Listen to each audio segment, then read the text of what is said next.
Мен мысалы 2 күн алдын келіп алғанмын 450 сомдан алғам орешканы. Сүліктің қара көмірі деп. Бүгін уже 2 күн болды, келсем 550 сомда жатады ошоны. 2 күн биринде эле келем да берге мен. Биз мисалы мындай айыл өкмөттөгүлөр өкмөттүн алдына арзан алып келет деп атат. Ошого бизге келген экен, мен көрбөй калдым да анча.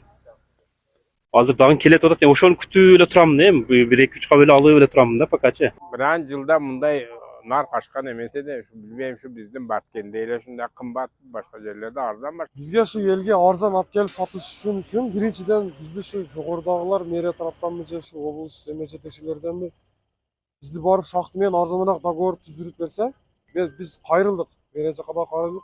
Бизге жете турган объемдо барып сүйлөшүп берсе, жакшы болот да. Келип элге биз арзан сатып беребиз. Айткан бааларда сатып беребиз.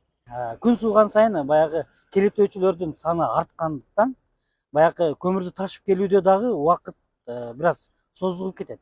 Ошондуктан мурда ар 3 күн сайын келип аткан болсо, мына учурда 4 күнгө, 5 күнгө бир аз убактысы созулуп кетет да. Бирок сөзсүз түрдө мэрия тарабынан сүйлөшүлгөн көмүр Баткен шаарында келет.